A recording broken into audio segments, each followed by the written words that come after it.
So welcome to a meeting about non-duality, which creates the first issue actually, because we can't talk about non-duality because it's not a thing. So this is a meeting in that sense which actually has no point. The point is completely illusory and it comes from anybody watching, maybe. And the point would be that watching would say, I'm looking for something. It feels like something's missing. It feels like now I've joined this group and there's this guy I either know or have heard about who talks about non-duality, and maybe I can find something in what he's saying that's going to answer the questions that I have about what this appearance is, that's going to help me in some way get my life right, or at least it's going to give me some insight as to the situation which I find myself, which never seems to be quite right. Always has something just a little bit off, or just something a little bit not quite right about it, and I always have to try so hard to find something, to add something, to become something. And you're probably meditating all the time, eating white rice, being vegetarians, good vegans, taking care of the environment, separating your plastic from the rest of it. Any Americans here, I know you don't do that, but the rest of us in the world, we do. And in a way, I have to say that the meeting has nothing in there for you. That's what the meeting is about, is that everything which I've just described, which is what the seeker, the individual, the me, the knower is looking for. This meeting has nothing to do with that. What's trying to be said, and it can't be said because it can't be objectified, but what's trying to be said is that experience that something's missing or something needs to happen, that experience that you're either a good person or a bad person, you're saving this or doing that, that all comes out of the need for this to become, an experience of becoming. And the message is, all there is looking at the screen and hearing these words, and it is not becoming. That's it. That's all there is. That's the whole message. We're sitting here or not, and there's nothing needed. There's nothing lost.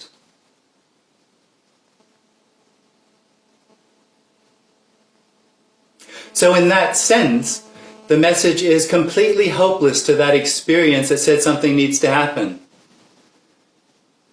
Not because there can't be a loss of that experience if something needs to happen, but that experience of it will never find what it feels needs to happen. It'll never happen. It just won't happen because the whole claim, the whole position it has, from where it comes when it says something needs to happen, is illusory. The position is that looking out of those eyes is a fixed, real perception. That it's really happening, and it's really happening to you. That's the illusion. Now, it'd be great if I could just tell you what it'd be like if that weren't happening, and I can't, because that's the way it is already. How could you describe what is already?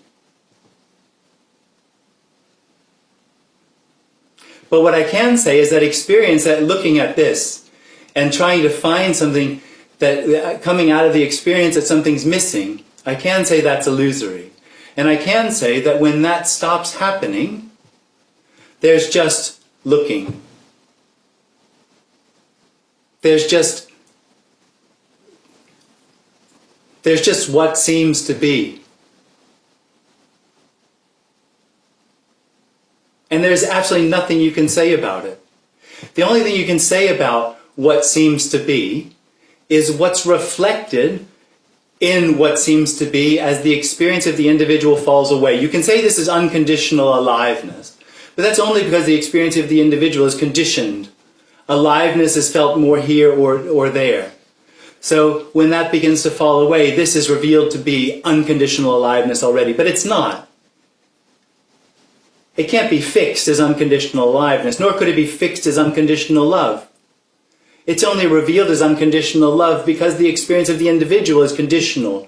Its love is conditional. So this is unconditional love, but not as a thing, not as an understanding, not as something that can be known.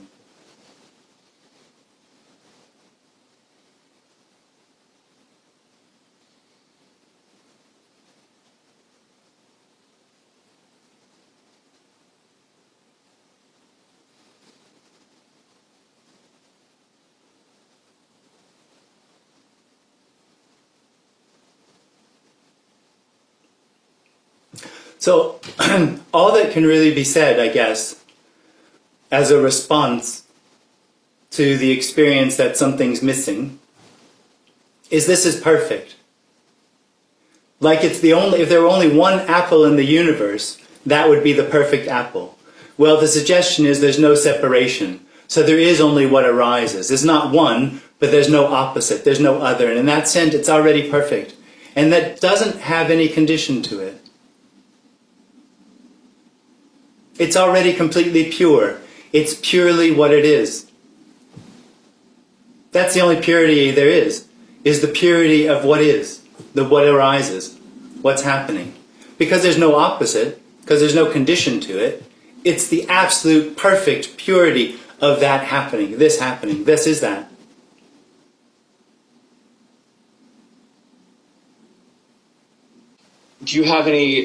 Are there any speculations as to the source of this intelligent interchange?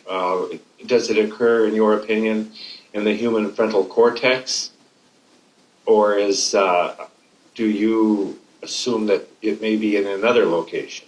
I'm not sure what you're talking about. What intelligence? You're talking about a particular intelligence? Languaging, conceptual. The brain does that. Yeah, is it your impression that this intelligence... what intelligence are we talking about? The languaging, objectification of the universe. Yeah, the brain does that. In your opinion, occur in the human brain? Yeah. Okay. That's it. That's all I have. Yeah, well, thanks. Yeah, great. Thank you very much.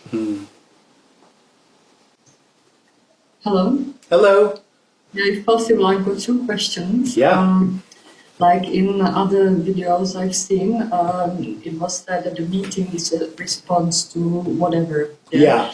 So I would just like to ask if, like, in a way, the response can be anything, that it wouldn't have to be a meeting, or, like, do you know what I mean? No, I guess I don't, actually. Okay. So I don't know if you would say that this meeting is a response to, I think you say, like, it's a response to some individuals wanting seeking, to, yeah. So could the response in a way be something else than it's happening? Like, could the response... well, there's always response everywhere.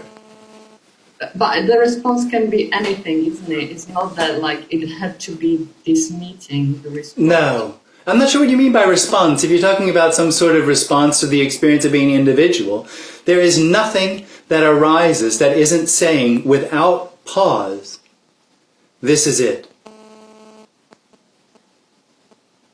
This is whole. This is complete. There's nothing that arises that doesn't say that.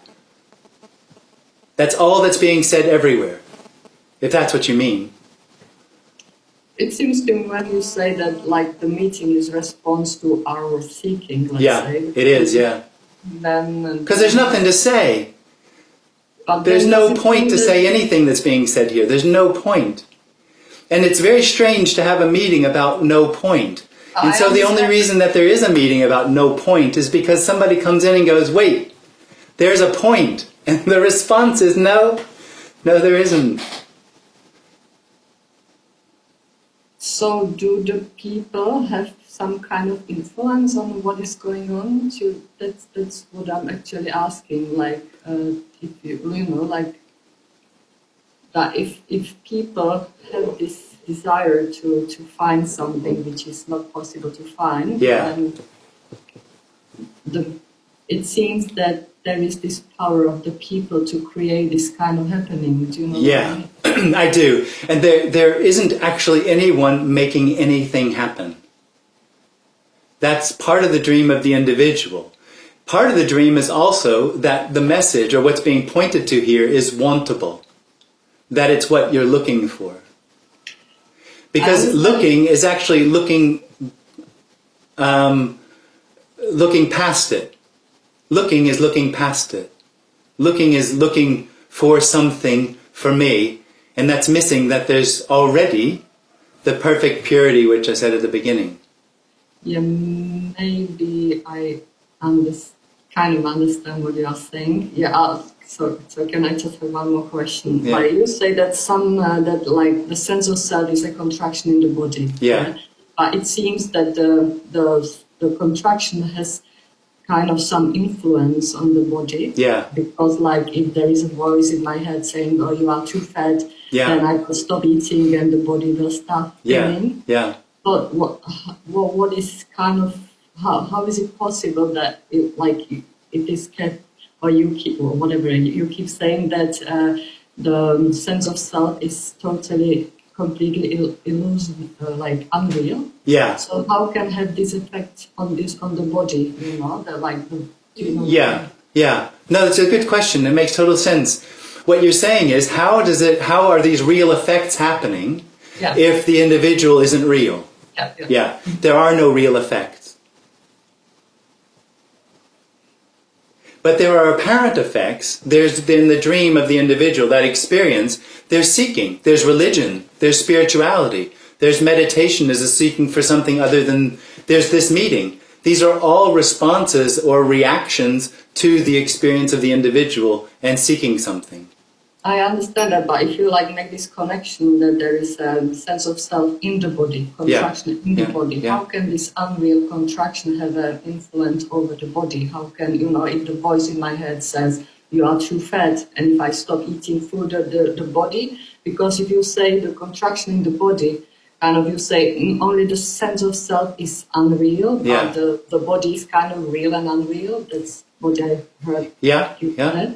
How can I have something that is unreal, that is illusionary, have an effect on the body which you say is apparently real and all? Well, in the same way that if you're in a dream at night, for example, your body might sweat or get anxious or emotions might come up, but it's just a dream. It's not real. In the same way, the me arises in this. It's just a dream, it's not real, but it has certain effects, apparently, on the body and how it acts.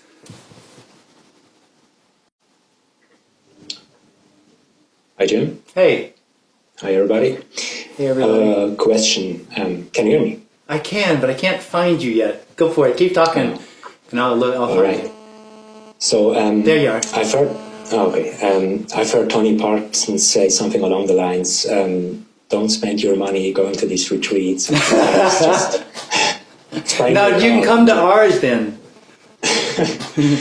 He said, just buy a new car, enjoy life, and when you die, when the body dies, there will be liberation. Yeah. Do you have the same opinion, or do you believe in reincarnation? Or well, the reincarnation is just the dream of me. The one thing you can't figure out is death.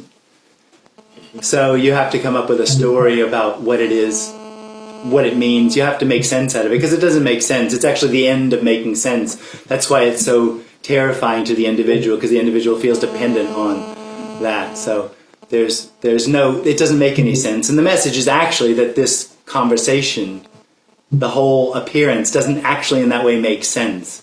It doesn't fit into a construct. It doesn't fit into a form that's unnecessarily understandable.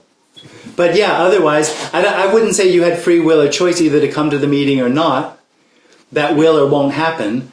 But I totally agree with the sentiment that it makes no difference. As I said to the lady at the beginning, everything, all that appears is saying exactly the same thing without pause. And this is perfect, this is whole, this is complete, this is needs nothing.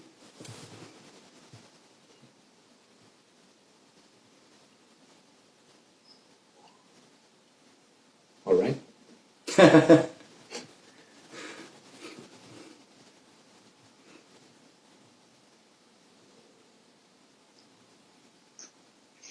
Hi, Jim. Hey, Yeah, great, by the way. Did you find me? I do. I see you. Great.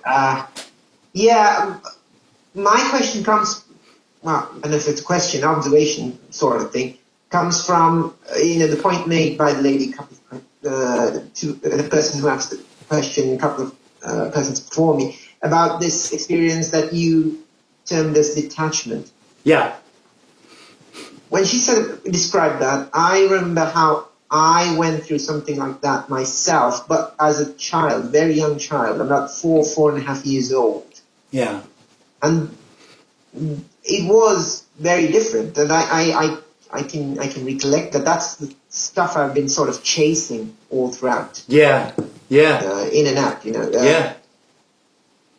So I guess that there is that sort of separate. Why is this not that? It becomes a question.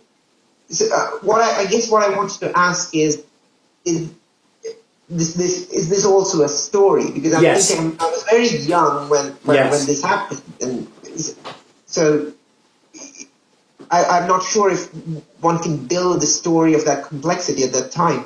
So how does that tie Well, the in? story isn't the words and the complexity of the what do you say, the ideas that are linked together. The story is that there's something that happened in relation to you that you can then look for and go find. It can be very simple. Something happened which seemed to be better than what is, and then you go looking for it. Now the end of me, even glimpses, they don't mean anything. There's nothing to find in a glimpse.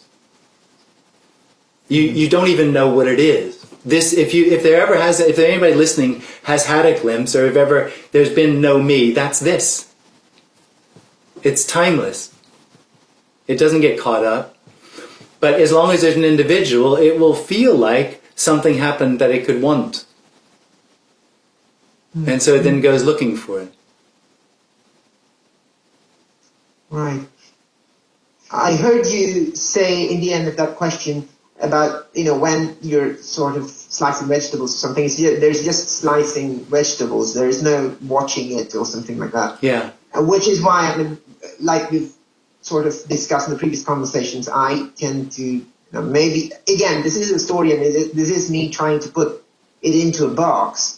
The similarity that I see is what happens in a flow state, really, kind of thing, in a way you're not, the thing is just happening and it's just going on without the pressure of decisions or apprehensions of what's next. Yeah. So when I'm describing it like that, when I'm using like words like flow state, so you're telling me that basically that's the individual trying to label it and what's happening. No, I even think the state itself is just part of the dream of the individual, because it's a state as opposed to another state. And what we're suggesting is that there is no opposition.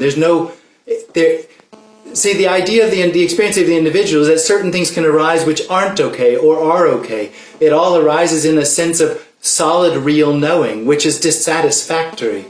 And so it will do that with anything that arises. So I'm not suggesting that anything would or wouldn't arise if there's no me. What I'm saying is that there's no need for it to be or not to be what is. There's just what arises. And that can arise as knowing, it could arise as a state of flow, it could arise as and does obviously arise as anything. Right. And then it's in the opposition that thing, that whatever it is, the state or whatever is sort of recorded and Yeah. As desirable. Yeah. Right. Yeah. Right. Yeah. Great. Thank you very much. Yeah, thanks, Arif. Hi, Jim. Hey. Yeah, there seems to be some sort of quite significant shift here, to use a word that is for something that's indescribable, but life seems to be a whole lot lighter. Definitely. I still enjoy listening to talks, although there's no sort of seeking in them. It's still, I just like the energy of them. Yeah. Yeah, it's exciting. Yeah, it's lovely. Yeah, the thing that comes up quite a lot that I hear people saying around awareness, and I actually rang Tony about it, and I've heard other speakers talk about it, and I think Tony described it like, because you were saying definitely there's no awareness, and I wouldn't say that's the case here. When I spoke to Tony about it, he said there's still apparent awareness. Apparent awareness. Would you say that's the case? Not now, not right. No, I wouldn't. It seems to me awareness or consciousness is just another filter, another separation to the appearance. It's like a awareness. There's always someone who's aware, and no, I don't see that at all. That there's any apparent awareness or apparent consciousness.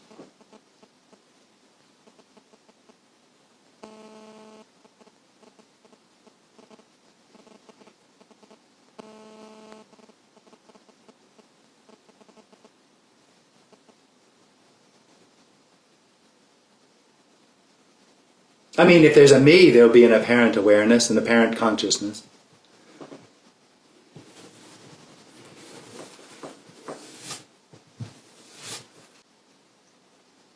Hi. Hey. I was curious about the concept of when the dream is over, it never happens. Yeah. Is there anything more that can be said about that? Anything more can be said about that? Well, the me is an experience in the appearance being solid and real, in the perspective being particular, and it being particular to me. That's the dream.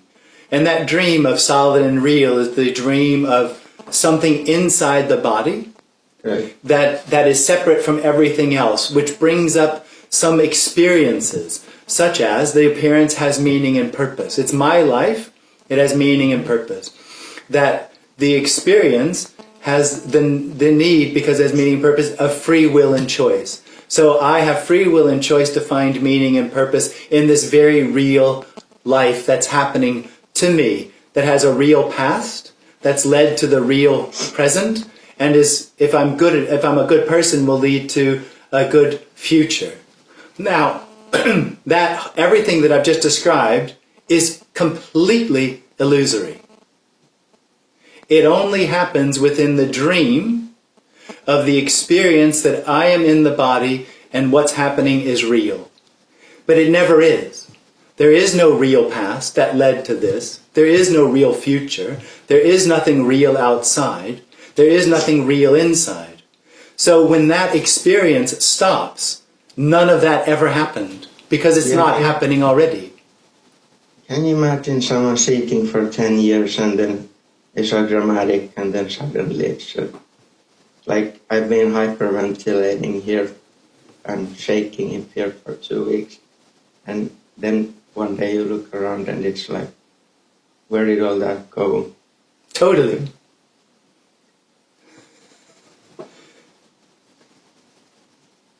And then you get a glimpse of what they mean when they say that never happened. Yeah. But then next moment you believe in the dream again, and it's so confusing.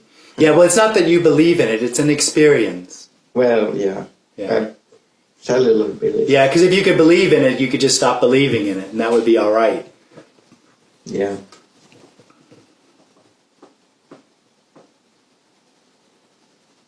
All right.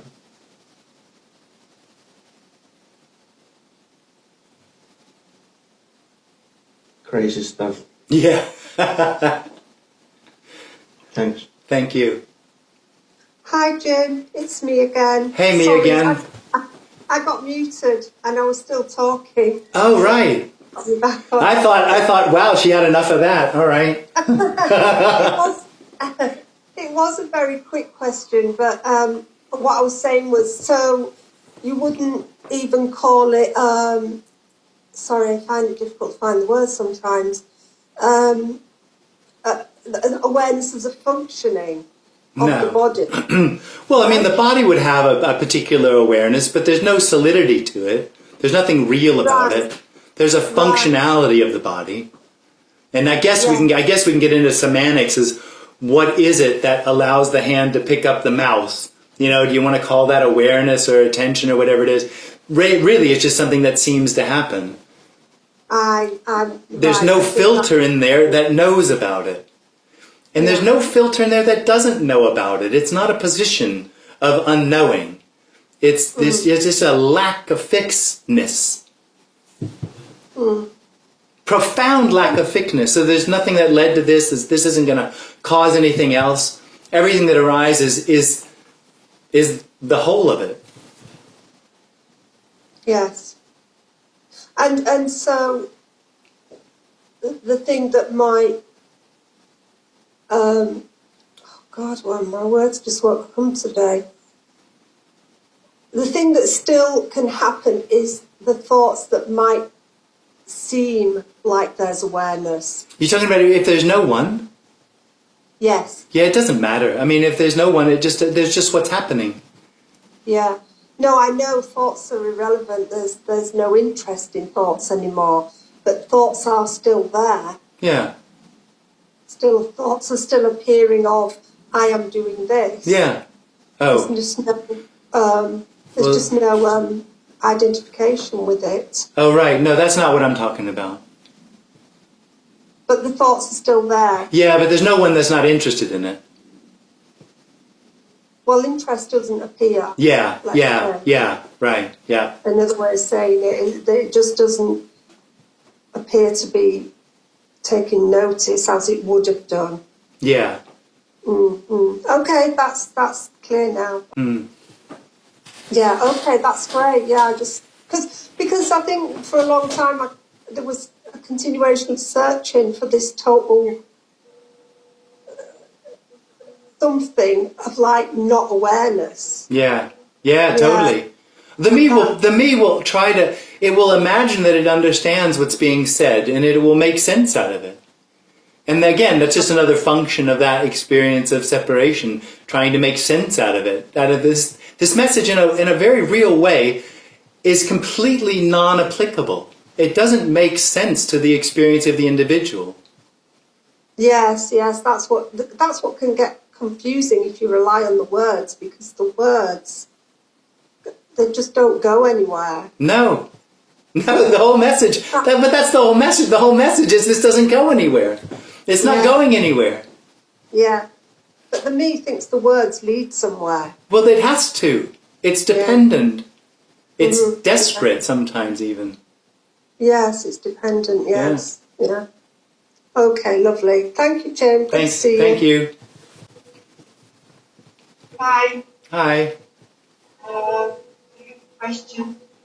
Before speaking like this, nobody is having to do it. You did a lot of practice, right?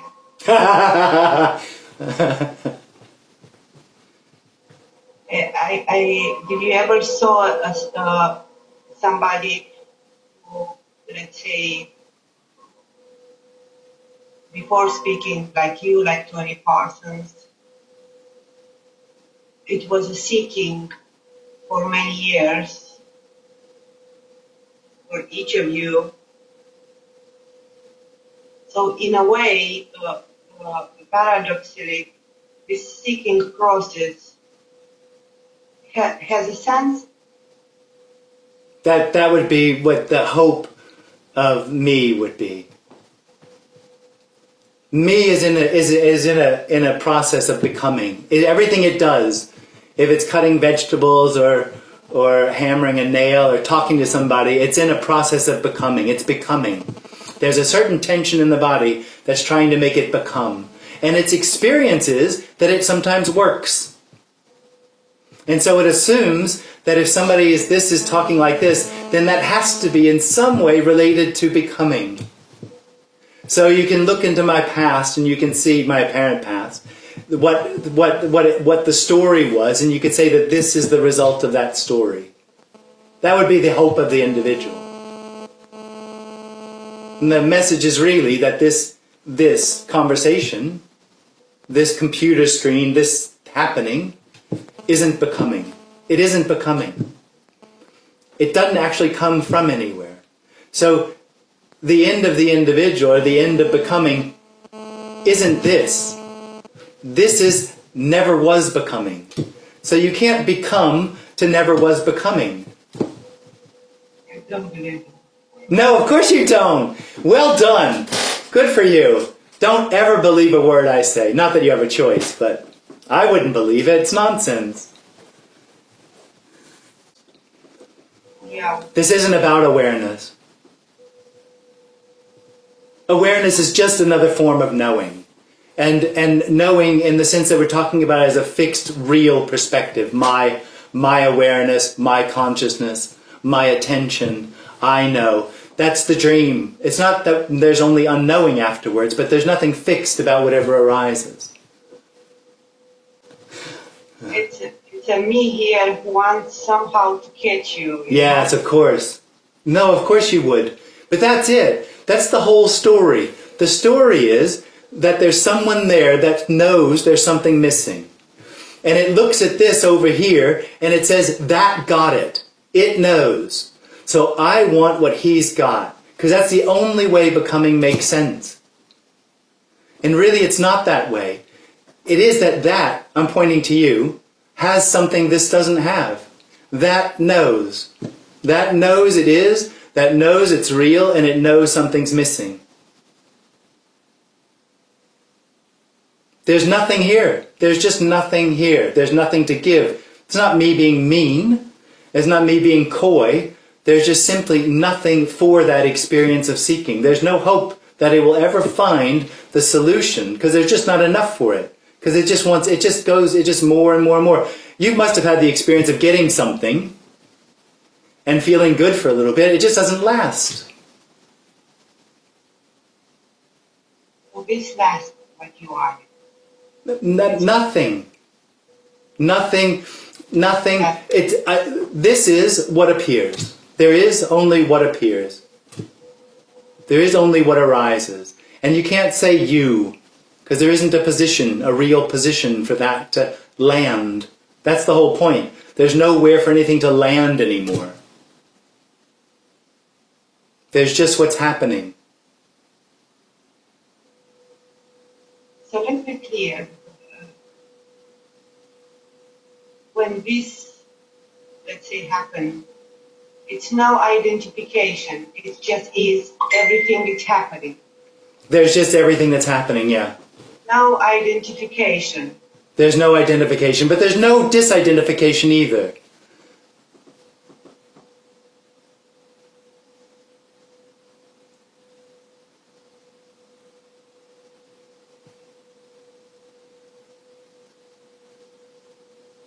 Yes.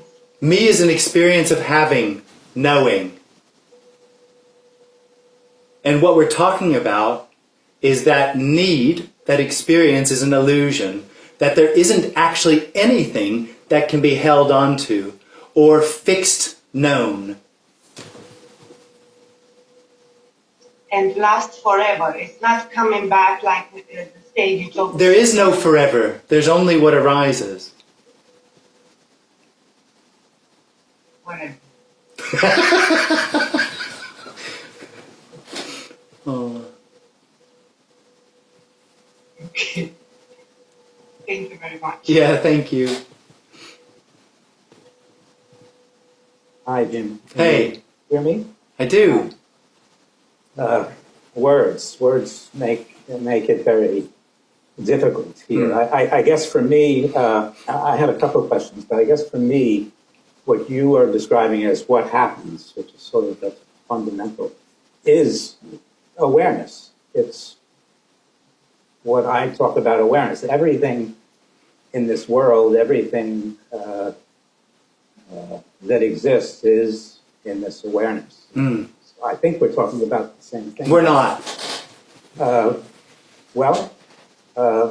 Say something about that then. Awareness is a sense of knowing. It's a solidity. Like you said, everything happens in awareness. There's sort of a knowing or a positionality to the awareness.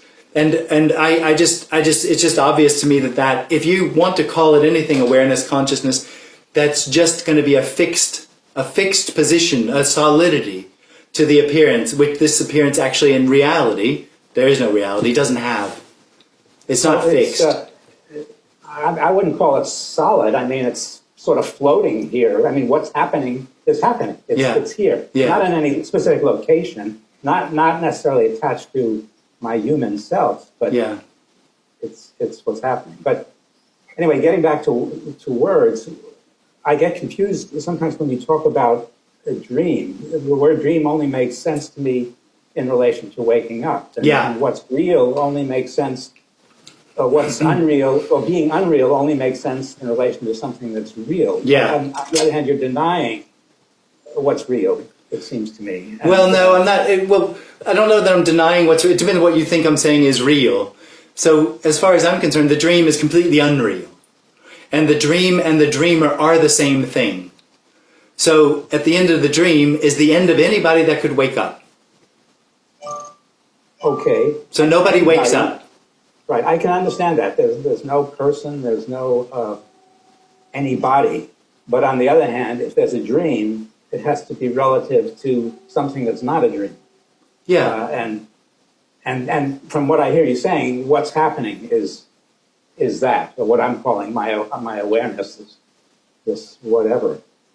Do I understand? My awareness is a dream. And when that dream ends, it's recognized it never happened, because there never was a real positional awareness of anything outside or other than. And that reveals that there's only what can't be described. Okay. And can't be described, I guess, is a good way to put it. Or it makes sense to me personally. Well, not personally, but it makes sense. But then, and I've heard you in some of your talks, which I greatly appreciate. Oh, thanks. You talk about that beneath this is some mystery, some underlying mystery that can't be described. Yeah. That can't be understood. But at the same time, then I hear you say, well, there's no purpose. There's no intention. Absolutely. How can you say that if it's a mystery? I mean, a mystery means you can't say anything about it. How can you say there's no purpose? Oh, right. Well, in the same way that I can say it's unconditional love, it's not unconditional love, but it, as a reflection of the falling, it sounds very complicated, I hope it's understandable, as a reflection of the falling away of the contraction, the conditional love, it's revealed that the mystery has no conditions. So in that way, it's unconditional love. But it's not unconditional love, it's a mystery. But as that reflection, and intention, meaning and purpose, are experiences that arise with the individual. So it's obvious that when that positional real experience stops happening, that there is no intention left. There is no need for intention. Intention is a process. There's no need for this. There's no need for a process. This conversation isn't going anywhere. And it's not that the mystery is somewhere else. This conversation, this computer screen, these sounds, that's mystery. It can't be held on to. It can't truly be known. Of course, it's understood, all that's happening, but there's no position that can hold on to it and have it, which is the dream of the individual. There's nothing separate from it. What arises is the whole of it, the mystery. So that's, yeah. I guess one last thought. You talk about the body in a way being a source of this. You know, you said earlier the brain being the source of that, and I think you call it an energy contraction. Yeah. You know, the body is just an appearance in this awareness absolutely. or the happening. So how can you attribute causality to that? How can it be the source in a way? Yeah. Well, in the dream, when we talk about the illusion of the experience, that's where it arises. That's how it seems to happen. There isn't any me. There isn't an individual. There isn't any contracted energy. There's nothing real. There's only what appears. But the dream is, I am in the body. I am real. And that experience arises out of a contracted energy. Okay, so it's not a real source. It's and before, when we were talking about the brain being aware, that's a story. we're telling a story about the brain doing something, but people want to have explanations, and so sometimes there's explanations, but it's just a story. There isn't a brain. There's nothing that can be described, really. Everything is so perfectly what it is. There's no distance to it. Every description is also the perfection of that. So there's no way to get a hold of anything, to make anything fixed real about it. But in the description and the explanations, it might sound like that sometimes. Thank you. Thanks.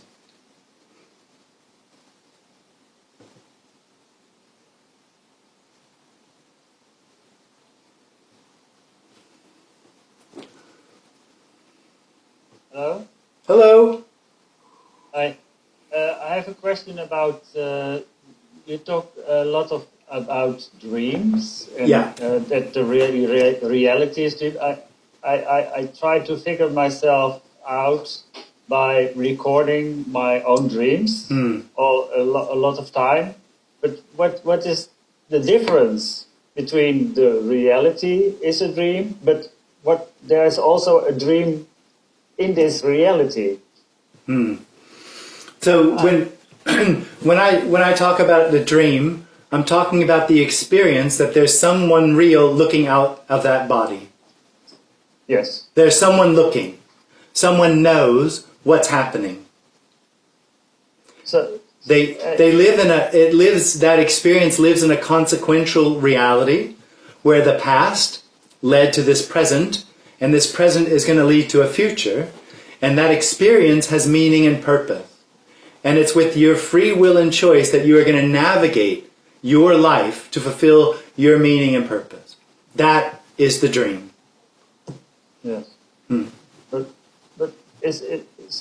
can you also say then that dreams are the real dreams that we experience now is actually a story? Yeah. A story which comes from nowhere, has no purpose. Yeah, well, that's with everything. Nothing comes from anywhere. Oh. Everything is already without purpose or meaning. This is already a mystery. So me recording my own dreams to figure myself out is just So what's happening? But it's also nonsense because you can't figure yourself out. Well, I mean, in a psychological way, there's a certain character, there's certain tendencies to the character that you can probably find something in the dream, that you can find something out about it. But that will just simply be what seems to be happening. That will simply be the mystery appearing as writing down dreams and trying to figure it out. Why not? Yes. Okay. Well, I have another question. Can you say something about this COVID-19 thing that's going on in the world? Well, I mean, the meeting is about what we would call non-duality, which isn't a thing. It doesn't have a perspective. But what it does do is it can sort of reflect what something like that an effect it can have on the experience of the individual. So the experience of the individual is one of control, one of need, one of organizing. And this COVID thing has totally ripped a big hole in that for the experience of the individual, in its experience of being able to control the situation, its experience of being able to fulfill its needs or being able to do what it wants. So in that way, it's had quite a profound effect on the experience of the individual, which is why I think you see so many conspiracy theories. The conspiracy theory is then again control. To get back to control. Absolutely, yeah. Oh. So actually, you don't need to have to control it. Well, you don't.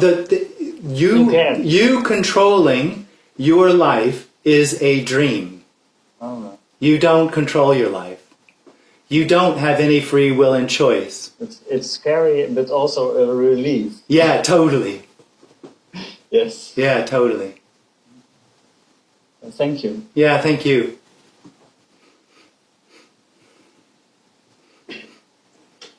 Hi, Jim. Me again. Hi, me again. With an annoying philosophical question, but I think you touched upon it.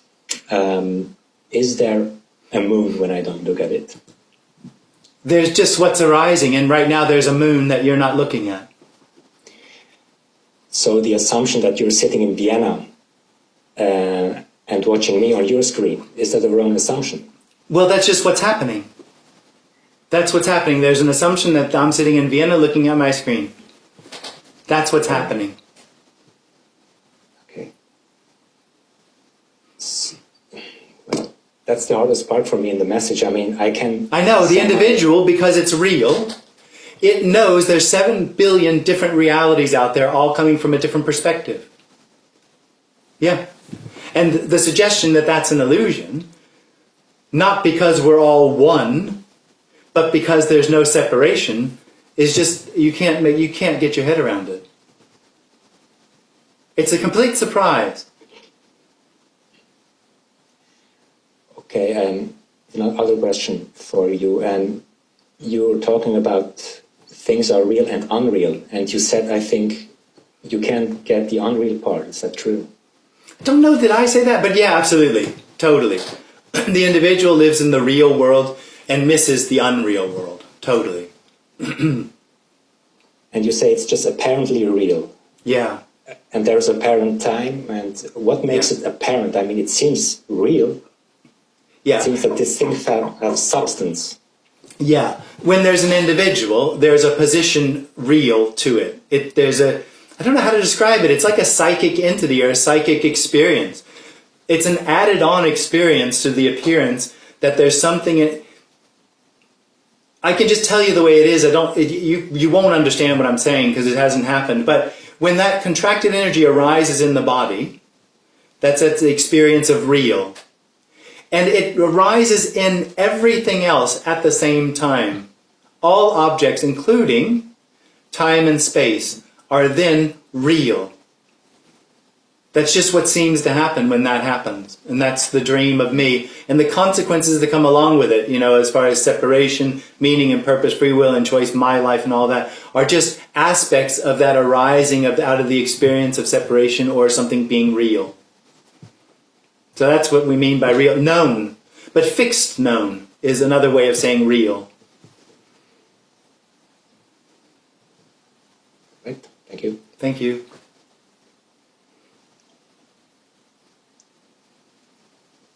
Hi, Jim. Hey. Just a question back on control, in the sense that other teachers have said things like, watch the mind and aware of thoughts kind of thing. But is this just more doing? Yeah. Is it just more the mind trying to get ahead? And yeah. Is it pretty much all pointless? Yeah. What's that? Is it just, again, more pointless? It's just more going round and round? Yeah. But the thing is, just as long as we're clear, the whole appearance is pointless. So trying to find meaning or point in it is a pointless activity. But that is the trap. That is the trap that the experience of me finds itself. Looking for the point, looking for the meaning, looking for what it's the answer. So there's nothing to be done, and there's nothing you can't not do. So well, it's even more wonderful than that. There's already nothing happening, so it doesn't matter. Okay.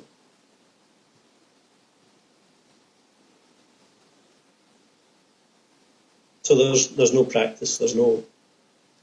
Well, not what practice would make sense to find what is already?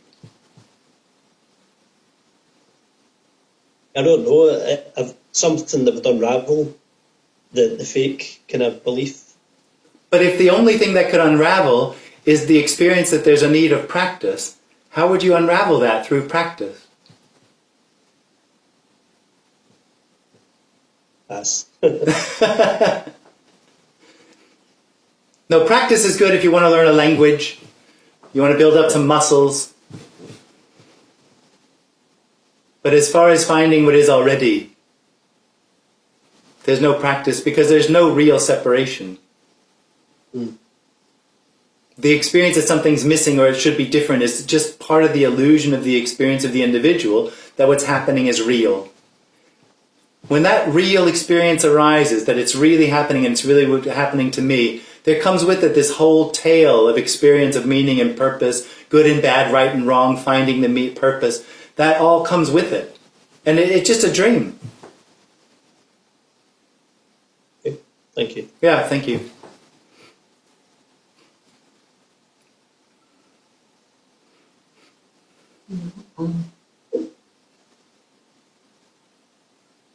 Hello.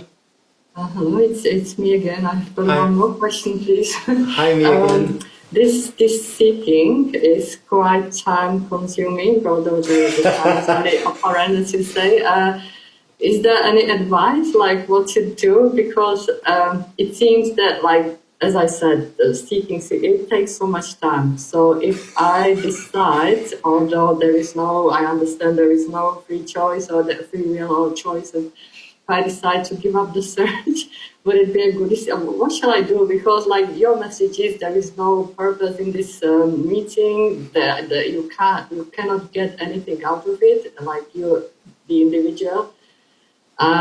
Would it help just to give up the seeking, or what shall I do? Because unfortunately, the problem for the individual is giving up seeking is just another form of seeking. Yeah. So what shall I do? Because, like, I probably would like to give up kind of The difficulty with telling you what to do is there isn't one. There isn't a you. Okay. Yeah. So why am I seeking? Because there's an experience that there is one. Oh. It's an illusion. Yeah. Okay. So I have to, like. There isn't a you. So why? But you know what? Wait, hold on. Just very shortly. I'm very serious. There isn't a you. There isn't actually anything that knows it's sitting there. That's a dream, an added-on experience to what seems to be happening. It feels like that, though. Oh, I know it does. I know it does. There is no way I can get rid of it by any. The only one that would want to get rid of it is the one that thinks it's really happening. So what shall I do? I think we've done this bit. I don't know. Okay, because, like, I don't know. It seems like people, they get all these kind of neuroses and depression and stuff. And it seems that if you start listening to Eckhart Tolle and Muji and whoever, it can kind of you may start feeling better because we'll do that then. Sorry? We'll do that then. Well, I've done that, but I moved away from it. It doesn't work. It doesn't last, does it? I mean, like, it can help you to feel kind of like. I know, but feeling better just doesn't last. No. Feeling. I mean, you may kind of, apparently stop listening to your mind that much. You may start feeling like lighter, or like you may approach life differently, and it feels better. Yeah. But is that all I can do? Kind of all this. Well, you don't do that either. So who does it? Nobody does it. Nobody does anything. There's an illusory experience that says something is missing and goes searching for it. And there's an entire world built up for that. It's called spirituality, religion. All of that is there for that. It comes out of that need of the individual to find something else. And there's nothing right or wrong with any of it. But the message is, the experience that something needs to happen is an illusion. What is truly longed for can't be lost, and it can't be found. Seeking for it makes it seem like it's somewhere else, and there isn't anywhere else, and there's nothing anyone could do about that. I understand, but kind of what I can do at least, or what I can apparently do. For example, at the moment I really like listening to your talks, but you say there is no meaning in that, or it wouldn't lead disillusionary me anywhere. So if I stop listening to your talks, will it give me more time? But more time to do what? To engage with like worldly things, or I don't know, like. Yeah, shall I just like save time to do? It's amazing, isn't it? It's amazing how it just goes on and on and on. What do I do? What do I do? What do I do? And it can't hear there's no you. All there is sitting in front of a computer screen. That's all there is. There's nothing else. It's not going anywhere. It's not becoming anything. There's nothing lost or missing in it. It is wholeness, screaming wholeness.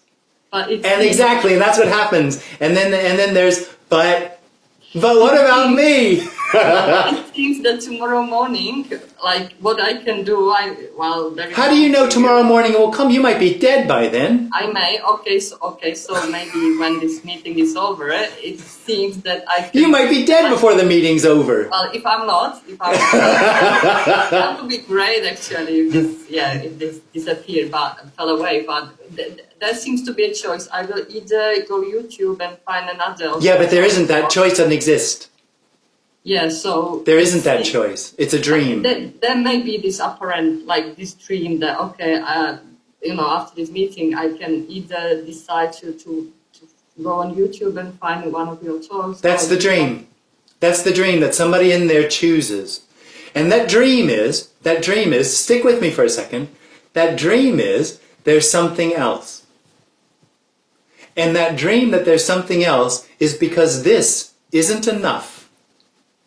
So because this isn't enough, there's a need for something else. Now the experience of this not being enough comes out of the experience that you know what this is. That knowing makes this appearance seem solid, real, and in a sense dead. So you know it, and so you need to go look for something else where you think the aliveness hides, because the I am knower has gotten rid of the aliveness that is already everything, the mystery. There's only what arises. There's no awareness or consciousness or the watcher behind it. There's simply what's happening, and it is neither real nor unreal. It is not fixed. It is a mystery appearing. Sorry, I keep interrupting you. No, I'm sorry. I think I'm interrupting you. I'm sorry if I'm doing that. I was just going to say that a gentleman asked you that if this isn't real, well, is there something else that's real? So I guess it's kind of like that, because till now, the way I've heard, non-duality is being said is pretty much exactly what you just said, that you named that, if this is not real, then it would seem like, okay, this is not real, this is arising in awareness or reality, and therefore awareness and reality is what's real. Yeah. And the dream has no way of knowing the reality, but is there still a reality? No, and there's no awareness or consciousness. That's all part of the dream. When it gets down to it, when it falls away, awareness and consciousness, it can be easily recognized that it was just another solid experience of knowing. Knowing, being conscious of, those are just experiences of knowing. And what we're pointing to is that this, looking at the computer screen, is unfixedness. It's a mystery. It's just a mystery of whatever seems to be arising. The dream is the sense of knowing, is the experience of real knowing. Consciousness is the sense of real knowing, solid knowing. And looking at the computer screen isn't real knowing. What is real knowing? Nothing. There isn't any. The dream of I am is real knowing. The dream of I am? Yeah. And even I am isn't real? Yeah. It's an illusion. It's such an illusion that when it stops happening, one thing that's revealed is it never did happen. Yeah. Hey, Jim. Thank you, Jim. Hey, man. We know each other. We talked on the phone. Yeah. Yeah, we did. So I don't have any questions. Okay, great. That's a great ending. Thanks, man. Thanks, everybody. Take care. See you next time.